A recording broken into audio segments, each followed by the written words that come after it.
आप सभी महाजनों को, मूल मालिकों को पधारने के लिए आदिवासी जगदीश दाइमा मूल वंशज होने के नाते आपका तहे दिल से आभार व्यक्त करता हूं। साथियों, बहुत सारे वक्ताओं ने बहुत सी बातें की, लेकिन मैं आपको इतना ज्यादा कुछ नहीं कह के मैं 2 शब्द कहूंगा। अगर आप सबकी परमिशन हो तो ही कहूंगा, नहीं तो आईजेड कमेटी ने मेरे को थोड़ा पाबंद करके रखा है। साथियों, बात यह थी कि जैसे कि दिल्ली में इस केंद्र की सरकार ने दिल्ली में युवाओं के साथ में जो कुठाराघात किया, उसी बात को मैं राजस्थान की सरकार के सामने दोहराना चाहता हूं कि बड़े बड़े धुरंधर नेता थे, उन्होंने जो दिल्ली में छात्र आंदोलन चल रहा था, उस समय राजस्थान के एक भी नेता ने ट्वीट करके उन युवाओं की मांगों को कोई समर्थन नहीं किया था। मेरे साथियों, मेरा आपसे यह आग्रह है कि दिल्ली में चल रहे आंदोलन का समर्थन जबकि पूरा भारत कर रहा था और वही आंदोलन वही कुछ बांसवाड़ा के हमारे साथियों ने किया था, तो इसी राजस्थान की पुलिस प्रशासन ने उनके ऊपर लाठियां की थी। मैं आपसे कहना चाहता हूं, क्या आदिवासी मांग मांगता है या आदिवासी मांग करता है? मेरे युवा पढ़े लिखे, अगर कोई आवाज बुलंद करता है, क्या इस देश की सरकार में, क्या इस राजस्थान का सरकार में क्या आवाज बंद कर दी जाती है क्या? मैं साथियों आपको कहूंगा कि अभी हमारे सामने एक बात आई थी, डिप्टी सूर्यवीर सिंह सुन लेना इस वीडियो के माध्यम से। गोगुंदा वाले, आपने आदिवासी समाज को प्रताड़ित अपमान किया था, और मैं कहना चाहता हूं, गोगुंदा अकेला राजस्थान में आदिवासियों का क्षेत्र नहीं है, पूरा भारत आदिवासियों का है। इस बात को डिप्टी सूर्यवीर सिंह समझ लेना। आपने बहुत बड़े टॉर्चर करके हमारे एक साथी को इतना टॉर्चर किया था, जबकि वो अपनी मांगों को लेकर सड़कों के ऊपर बैठा था। तो आपकी सरकार, ये राजस्थान की जो सरकार है, यह आदिवासियों को कुचलना चाहती है, यह आदिवासियों को बर्बाद करना चाहती है। तो मैं इन 2 लोग नेता से भी कहना चाहता हूं, सुनना मेरी बात, जो रण में हार मान ले वो वीर नहीं होता, जो रण में हार मान ले वो वीर नहीं होता, और जो प्यास न बुझा सके वो नीर नहीं होता। इस राजगद्दी के ऊपर बैठने वाले नेता, ध्यान में रखना, ये सीट आपकी बापोती नहीं होती, ये सीट आपकी बापोती जागीर नहीं है। साथियों, मैं आपको एक शब्द और कहना चाहूंगा कि हमारे सलूम्बर में भी अभी भोले भाले गरीब आदिवासियों के लोगों की जमीनों को ऐसे ही हड़पा जा रहा है, जिसका जीता जागता उदाहरण मेरे पास 2 फर्जी रजिस्ट्रियां मेरे पास मौजूद है। मेरे को कोई गलत मत कहना, मेरे पास फर्जी और रजिस्ट्रियों के कागज मौजूद है।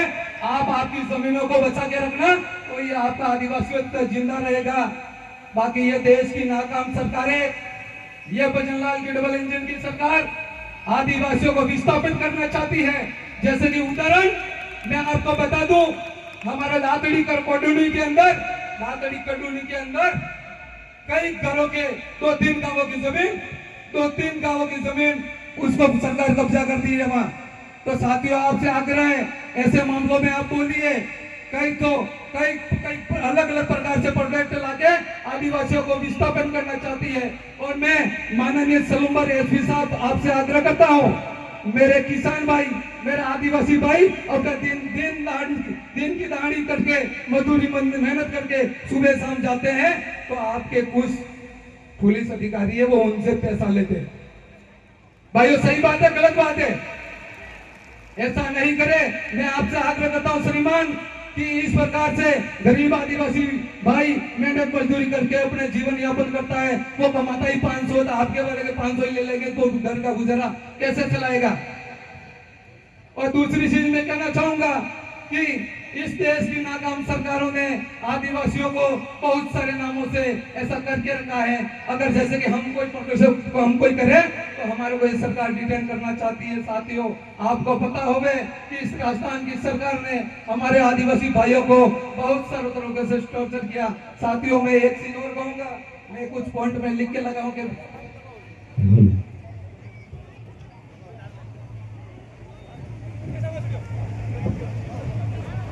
समय का ध्यान रखें। 2 मिनट रुकिए।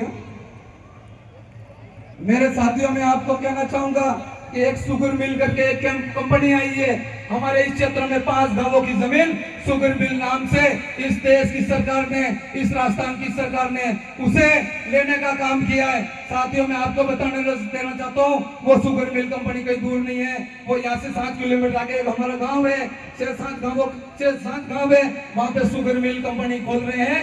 तो ये लोग 7 से 7 गांवों वाले लोग कहाँ जाएंगे अगर भोले भाले आदिवासियों के साथ में इस प्रकार की ये देश की सरकार शोषण कर रही है। मैं श्रीमान कलेक्टर महोदय सलूमर आपसे आग्रह करना चाहता हूँ, श्रीमान एसपी साहब आप भी सुनना, कलेक्टर साहब आप भी सुनना, मैं कोई गलत नहीं कह रहा हूँ। मैं आपसे ये कह रहा हूँ, हमारा भोला लोग, हमारे गरीब लोग आपके सामने कोई समस्या लेके आते हैं तो उन्हें 4-4 घंटे तक बाहर बैठना पड़ता है। ये सिस्टम थोड़ा हमें अच्छा नहीं लगा। और दूसरी चीज, यहाँ पे कोई फेरू सिंह जी करके ऐसा ही समय का विशेष ध्यान रखें। उनका थोड़ा मान सम्मान हमें अच्छा नहीं लगा। उन्होंने हमें ये लगा कि जैसे कि जो प्रोटोकॉल के अंदर 3 गाड़ियां हमने सोलंबर ब्लॉक से करके रखी थी, उसी गाड़ियों को रोकने में अगर लग जाओगे तो मुझे तो ये लगा हमारी गाड़ी रोकने का मतलब पूरा सोलंबर